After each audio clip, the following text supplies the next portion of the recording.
Olá, turma! Sejam bem-vindos a mais uma aula. Sou o professor Mariano Neto, faço parte da Rede Municipal de Educação de Pindoretama. Esse vídeo faz parte de um projeto idealizado pela Secretaria de Educação, que visa o alinhamento e a integração das escolas do nosso município. Mas, sem mais delongas, vamos à aula. Nosso componente curricular é matemática e o objeto do conhecimento é leitura de gráficos e tabelas. Vamos lá! Leitura de gráficos e tabelas. Gráficos e tabelas vão primeiro aqui dar uma definição, tá certo? Gráficos e tabelas permitem comunicar de forma mais rápida, clara e efetiva uma informação relacionada a dados. Esses dados são transmitidos por pontos, linhas e formas geométricas. No decorrer que a gente for passando aqui as lâminas do slide, a gente vai poder ver alguns exemplos, tá certo? Esses dados servem para destacar a dimensão estática dos fenômenos, indicar padrões e tendências, além de comparar determinadas circunstâncias em um período de tempo. Normalmente são aplicados em pesquisas, concursos, vestibulares, nos meios de comunicação e etc. Ou seja, vocês veem constantemente essa ideia de gráficos e tabelas. Agora vamos separar. Primeiro vamos definir as tabelas, certo? As tabelas são instrumentos que apresentam dados organizados e resumidos de uma ou mais variáveis. Então, essas tabelas devem ser, deixa eu só ativar aqui um comando, vamos lá, devem ser autossuficientes, ou seja, a partir daí que a gente estiver vendo o gráfico, dali a gente já consiga entender o que é que aquela informação se trata, o que é que ela quer passar para a gente. Tem que ser simples e de tamanho condizente, ou seja, o ideal é que ela seja organizada no tamanho padrão do que está sendo escrito lá dentro das células, tá certo? Devem conter título, cabeçalho, corpo, coluna e indicador. A gente vai ver mais à frente agora. Componentes de uma tabela. Então, nós temos aqui o título, certo, da tabela, o cabeçalho, gravata ou garganta. Esse nome, gravata ou garganta, é uma variação linguística, tá certo? Mas o ideal é cabeçalho, ok? Então, as principais informações, título, cabeçalho, vem a célula, que compõe as informações que vai estar disposta a partir do cabeçalho, e o rodapé são informações extras, tá certo? Todas as células reunidas a partir das linhas e das colunas formam o corpo, tá certo? Então, a estrutura da tabela basicamente é só essa. A gente aqui na frente vai dar uma olhadinha em um exemplo.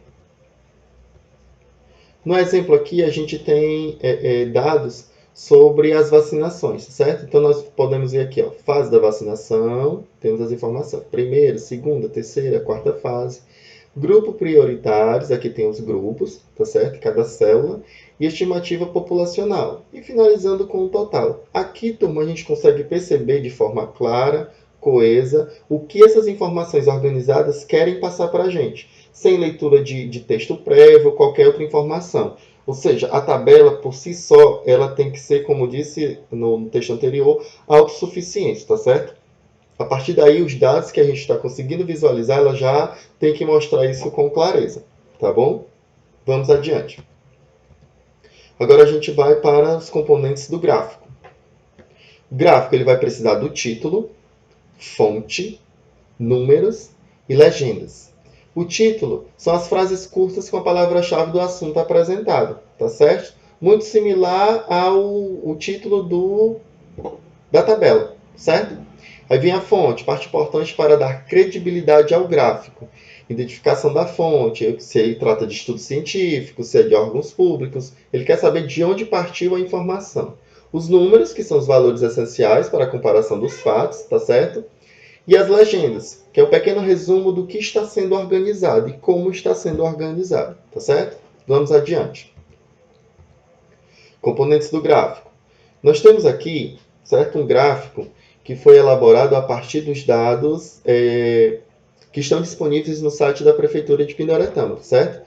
São os dados do boletim da Covid de dezembro a fevereiro, ok? Aí aqui a gente vai entender cada informação dessa.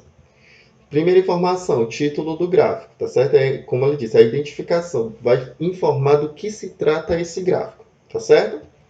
Próximo, a legenda, ou seja, ele está distribuído em os casos notificados, confirmados, curados, óbitos, descartados, em investigação e internados. E cada cor aqui é correspondente ao dado apresentado, tá certo? Em seguida, os números, que ele vai estar de definido aqui na situação de quantidade de pessoas e o período que trata, tá certo? Série de dados, que o série de dados é a representação por número, que esses dados aqui, no número no topo desses retângulos, eles podem vir ou não com um quantitativo. Às vezes, quando se trata do quantitativo exato, propriamente dito, só nas linhas dos gráficos a gente já consegue identificar através das colunas. Porém, na situação como trata de muitos números, os intervalos desses números são diferentes, então no topo de cada situação vem indicando o valor, tá certo? Então a gente tem várias situações de tipo de gráfico que a gente vai ver um pouquinho aqui na frente. E por fim, a fonte. Aqui eu coloquei a fonte, que foi das redes sociais oficiais da Prefeitura Municipal de Pindoretama. Como foi dito na leitura da explicação, lá é importante a fonte, que é para dar credibilidade no levantamento desse dado, tá certo? Primeiro gráfico aqui vai ser o gráfico de colunas. É a representação de uma série estatística por meio de retângulos dispostos verticalmente em colunas. Esses retângulos têm a mesma base e as alturas são proporcionais aos respectivos dados, como eu falei na situação anterior, tá certo? Então, a altura de cada retângulo ele vai corresponder ao valor que está sendo dito nas informações dos gráficos, tá certo? Então, aqui a gente vai ter um exemplo. Gráfico de colunas. Eu peguei o mesmo gráfico, boletim da Covid-19 em Pindoretama, tá certo? E aqui, como foi dito, aqui tem várias situações que é representada a partir dos retângulos com os seus respectivos valores. Aí, a partir de agora, a gente só vai ver os tipos de gráficos para a gente poder diferenciar, tá bom?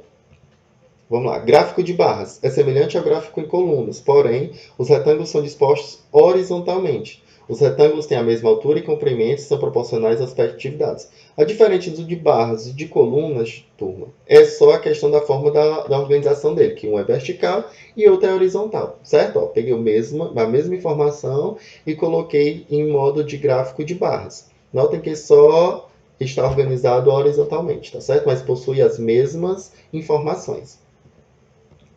Próximo, gráfico de linhas.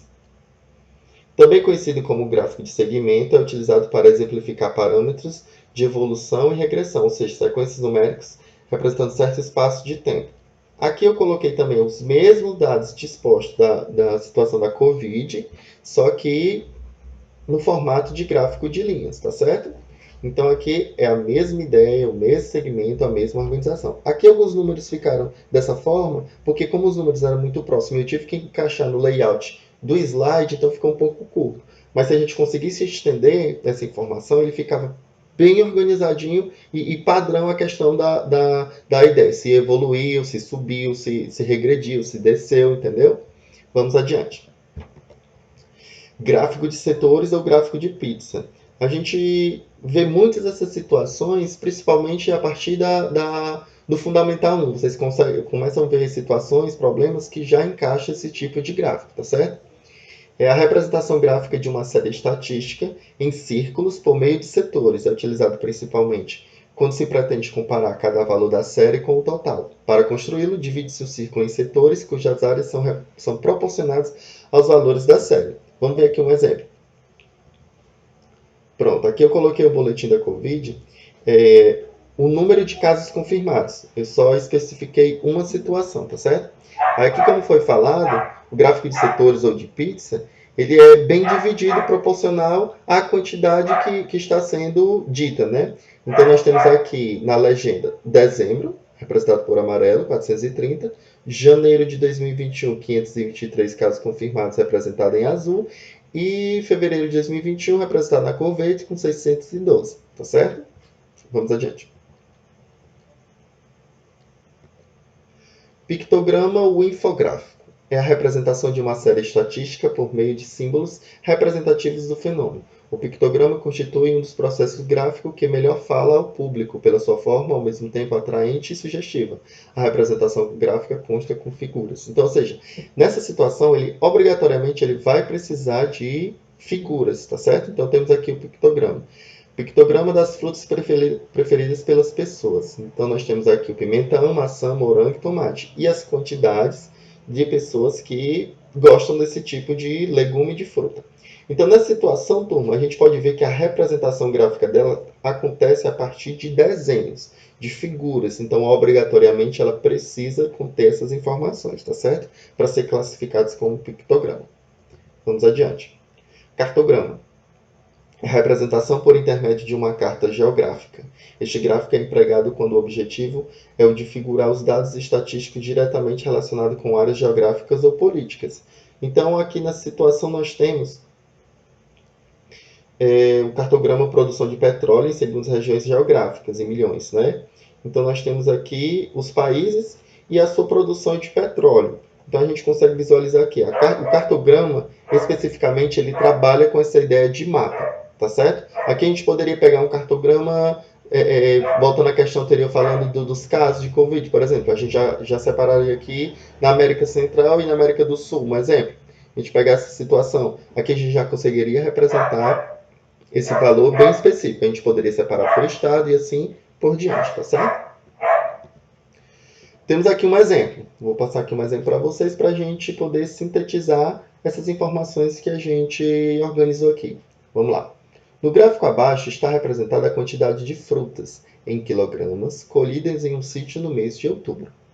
Então, nós temos aqui o gráfico, tá certo? A gente pode identificar as informações que vieram desde o início, que a gente consegue identificar.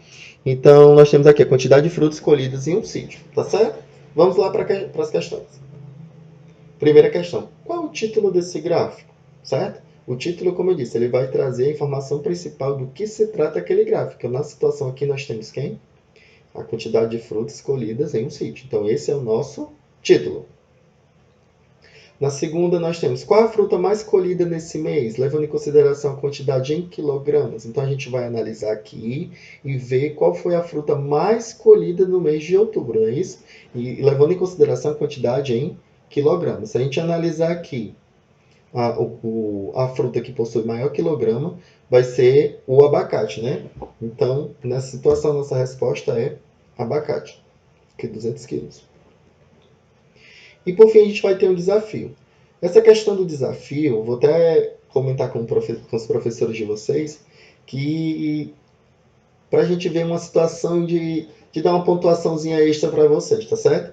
Então, esse desafio vocês vão responder logo abaixo desse vídeo, tá certo? Vocês podem comentar e indicar qual é o seu nome, a turma e a escola que você estuda, tá certo? Que é para a gente poder socializar a questão desses pontos. Vamos lá. De acordo com esse gráfico, quantos quilogramas de banana e laranja foram colhidos nesse sítio no mês de outubro?